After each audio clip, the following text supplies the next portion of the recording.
Hey, it's Daddy Steve. Please like and subscribe. Please click on the Deck Heroes icon. Click on subscribe, 100% free. Well, apart from blood in, blood out.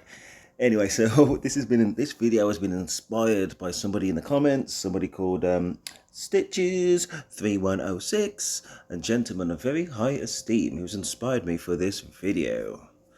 Anyway, so I'm going to do this video on MGE, Mightiest Governor event. Well, I was going to say Commander. I did do a video on this, so if you've already seen the William Wallace video, this one's going to be quite similar. The main difference is, at the time I was thinking, I want William Wallace to be a winner, and I was looking at his positives, and I was thinking about who can we pair William up with. And then I realised, after having a closer look at Scipio, which was inspired, as I said, by my man Stitches, that this is the one that that ROK, that Rise of Kingdoms, wanted to promote. Scipio, and Wallace is actually his understudy. You know what I mean? So let's quickly go through Scipio, because I already said I don't rate Scipio number 2. This is Scipio number 2, okay? Official name. Official. And I'm not a rally man, is the short story as well. Listen, if you are starting off in the game, number 1, if you see a Garrison commander, more or less, no matter how good he is, it doesn't matter what your power is, there's going to be somebody out there that can take you out. I've seen people, Wales, 100 million, 150 million, 200 million, they get wiped out. So if you are starting off in your game, the best believe the best strategy is not to be rallied. That's number 1. So don't worry about investing in Garrison commanders unless they come about along the way. You know, early game, maybe a Charles Martel's. Charles Martel's not for late game. If anybody early game I'll be looking at is probably YSG. That will get you to like early, late game. You know what I mean? And just pair him up with whoever else is better. Whoever else you think is best to be like the secondary commander. Start off with YSG number 1. Right, so that's that. And I'm going to get back to CPO number 2. I'm just saying about what not to invest in. That's my advice in terms of, because Stitch's idea, which is a great idea, was to talk about MGE commanders, Mightiest Governor event commanders, and give a recommendation. But I don't even, listen, anybody who knows in my kingdom, which is the best kingdom of all kingdoms, not mine, but the one I'm in, is I don't even hardly ask. I don't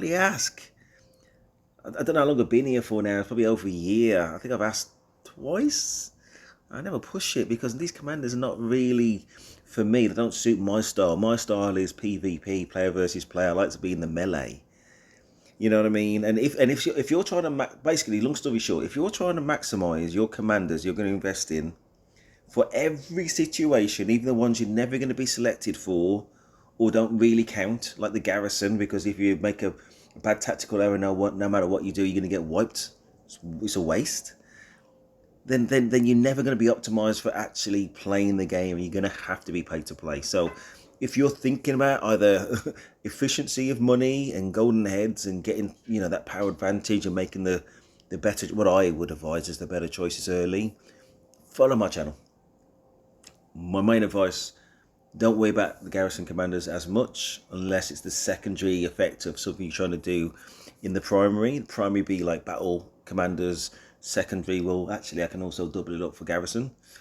Same thing for this guy here, Scipio 2. If you're not going to be a rally commander in your kingdom, and that is a huge sacrifice to do that.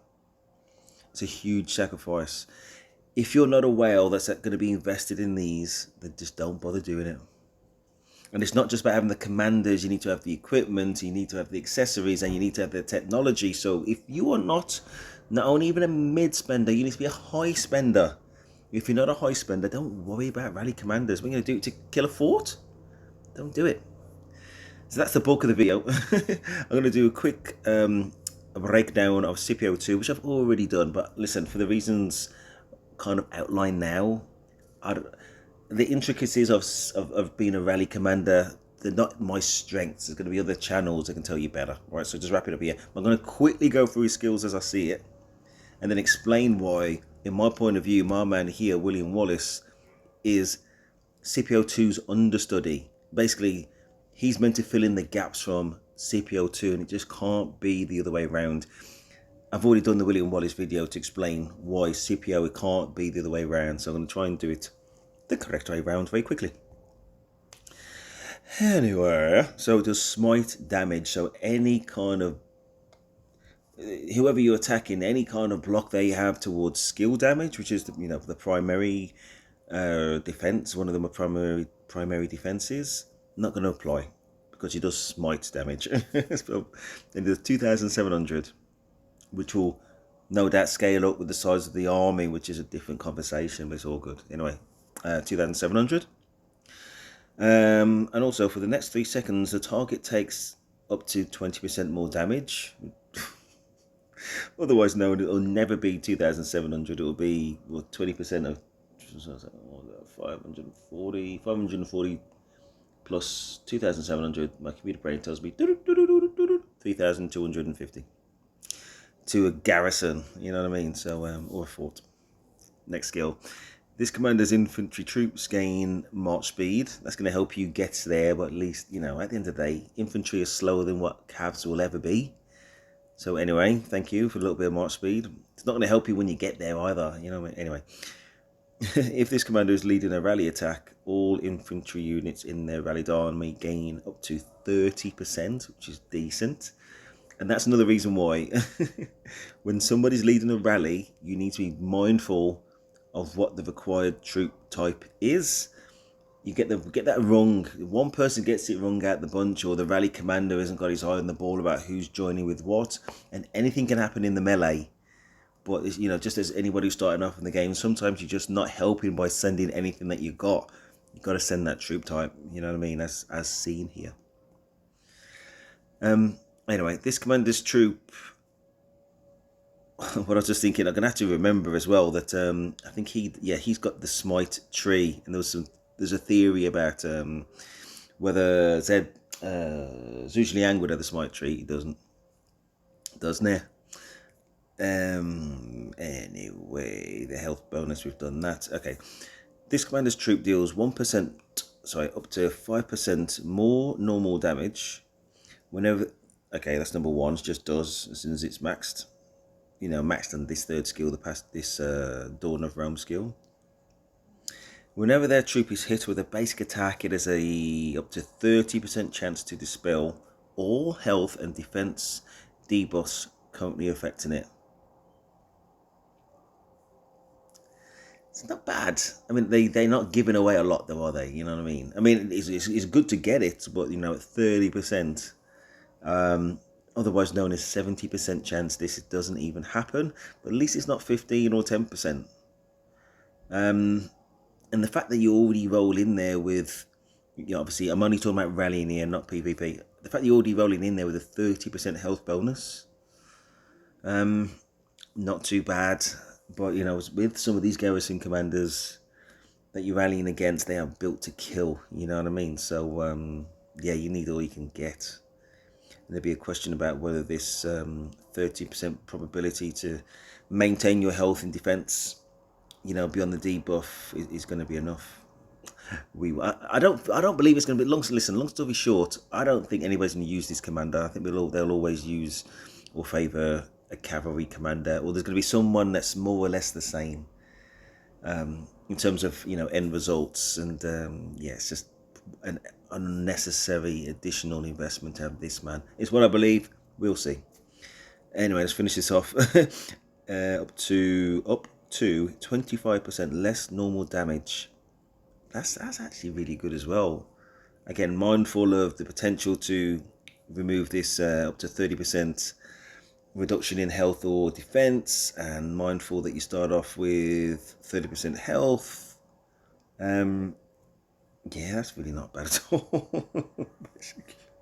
I've got to recount to where we're 25%. That's really not bad, because the normal attack is obviously every second. You'll do your attack and then they will attack, which means you will counter attack. And if that damage is reduced by 25%, bearing in mind you're going to have, a lot of troops, like was it 1 million troops or whatever you're up against, you know what I mean? That will count quite a lot. So I'm still not going to use it. I still don't recommend it.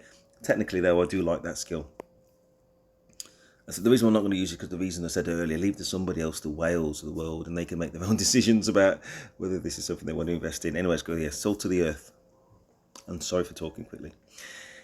If this commander's troop is attacking a city or stronghold, whenever their troop launches a basic attack, it has a up to 50% chance to inflict. Yeah, just double checking. To inflict one of the following for 2 whole seconds. Okay. The target loses up to 25% attack and defense. That's actually pretty good as well. That's actually pretty good. Yeah, if this commander is serving as their troop's primary commander, the target will also be silenced. Oh. For the 2 seconds, with the 5-second cooldown. And it's whenever it launches a basic attack. So, it didn't say any form of attack, basic attack. So that's going to be attack, then miss a second, which would be the counter attack, and then attack again is the way I read it. But, you know, that's really not bad as well. Okay. Still not going to do it, but, you know, you're not garbage as a rally commander. And let's look at the expertise skill. Whenever the current target of the commander's troop uses an active skill, the troops gain rage. So the target, so it's not us, it's not Scipio 2, it will be whatever garrison that we're hitting, whenever they use an active skill. Bearing in mind, there's a primary commander and secondary commander who will be using their active skills, and you know, they might know, well, it's not likely to happen at exactly the same time, not likely. We gain rage faster, 40% faster for 2 seconds. That's going to happen quite a lot. Yeah, so listen, again, I'm not recommending Scipio as the understudy to William, but I have to put cards on the table and say that doesn't look too bad at all. Overall, not too bad. The concept of infantry just, you know, tap dancing or kind of doing their slow walk, you know, across no man's land like the British did in the First or Second World War. You know what I mean? I don't know if that is really what we want to do. But listen, everything else is there. It's really not bad at all. And even though I did kind of laugh past this March speed bonus, that 20%, it's necessary. It's not better. It's better than nothing. I think they should have gone all out to say, listen, let's take this guy seriously and make that 25% March speed bonus is what I think. But, you know, they've got me 20. That's what we got. What do I rate him? Only as a rally commander. Bearing in mind, as I said, I'm not a rally expert, but I do actually like what I saw. Is the short answer. I like what I saw. My best guess is he's up there at the top. Kind of a bit low, scared to say 5 out of 5. All my ratings are out of 5. Rally command, my commander ratings are out of 5. May well be a 5, but again, for the reasons I've said, don't invest in it unless you're top end. And if you're top end, don't listen to me. I'll be listening to you. Basically, top end meaning you got the money to spend on endless commanders and you've battle tested it yourself. And this is one of those situations where the simulators would actually give you information. You know, don't look at a simulator that only kind of does 1v1 and expects an area of effect commander to be as the better or the same as a single damage commander, because that will never happen. But in this scenario, a simulator could well simulate reasonably accurately how well Scipio is going to do on field in comparison to everybody else. So who would I pair up Scipio 2 with? The only one I'm going to be considering right now is William Wallace, because I'm convinced that William Wallace, even though he can be used for other things, I'm going to kind of quickly go through why I think he's meant to be Scipio 2's secondary commander. Number one, and start right away. You know how Huan Yu does the silence, and I think Scipio 1, I think he's got a health debuff, you know what I mean? This has got absolutely nothing on top. Nothing on top. He does this damage to one commander, and which is 2,400, and a token damage to, you know, up to 3 others. He would have to be surrounding it for it to be in effect. It's a support for a rally. It's not meant to be on open field, or obviously it can be, but that's not what its primary use is. And I won't be, as I said, he's about 4 out of 5 for me, William. So he's not an awful choice in the field. I'm not investing in him, but he's meant to be for the secondary for Scipio 2, in my belief. Anyway, Scott's YI. Okay, so this commander's troop gets an extra 10% health. So remembering that Scipio 2 comes with 30% health when leading a rally attack, that turns into 40, in addition to all those kind of additional qualities that Scipio's 2 in terms of maintaining health, maintaining defense, and all the other things I've just said. So, you know, you've got an extra 10% health on top of the 30 as I just said. You got an attack bonus, 30%, which is going to only boost your active skills. Got that march speed bonus, which enhances what Scipio 2 was. I think Scipio 2 was also 20%. 20% for William. Let's double check just so that we know. Yeah, 20% for Scipio 2 too. That makes 40. Yeah, 40. Computer brain. Thank you very much. William is meant to be the understudy, the secondary commander, not an on-field commander primarily. Anyway, let's go. This commander's troop takes up to 10% less normal damage, which will be we attack first, then they counter-attack. That's the 10% less damage that we take. When you're talking about a garrison that's got like 1 million troops or whatever it happens to be, a lot of troops, that's a decent reduction in addition to the same thoughts. This normal damage that was for Scipio 2 here, the normal damage reduction of 25% for him. So with William Wallace, that 25% becomes 35%. Well, I say this is just for counterattacks. The other one is just for all forms of attack, if I remember correctly. Anyway, moving on. Whenever this troop deals smite damage with a damage factor greater than 1,000, and it says this commander. So it's talking only as a secondary commander, not also when Scipio 2 does it. There's an 80% chance that the damage will be increased by, well, up to 40% with a cooldown of 10 seconds. So it's going to be your active skill. Usually I'd say your active skill is going to trigger again within 10 seconds and then the time after that. So you more or less miss a turn and then you've got a chance that you'll get this 40% damage increase. Yeah, still convinced this secondary, meant to be secondary. Anyway, Battle of Stirling Bridge. When attacking troops on the map,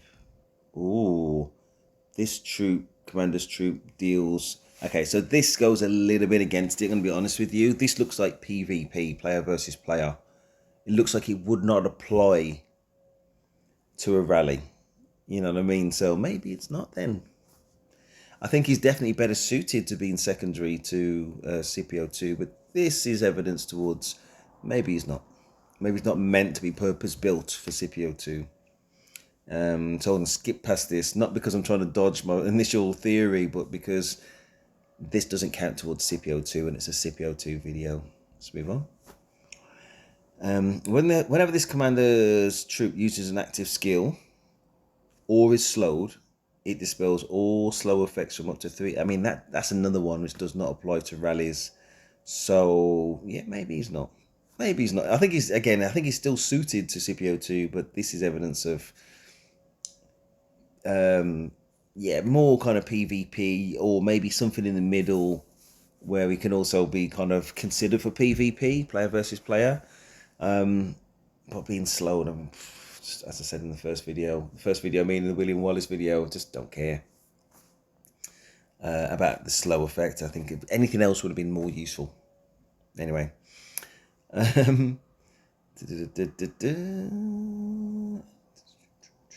Okay, so not only does he do the slow thing, but also grants himself up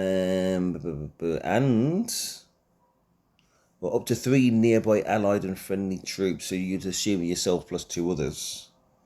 This mighty shield of 1,000 for 2 seconds with a cooldown. And again, it's going to be 10 seconds. So it's going to be active skill now, then probably miss a turn, miss the next active skill, and then the time after that. That's what it is. So all things considered, yeah, Scipio, you're not a bad rally commander. Scipio 2, sorry. Not a bad rally commander. I'm not the rally expert. I'll just kind of go over a breakdown in terms of my POV. yeah, you're going to be somewhere within that 4.5 to a 5 to me. But again, you're still infantry, still unnecessary. I'm pretty sure there's going to be cavalry commanders which kind of do something very similar or better. We'll see. I'm not investing. I don't recommend you invest unless you're at the top end. Please like, subscribe. That is Steve, and I'm out.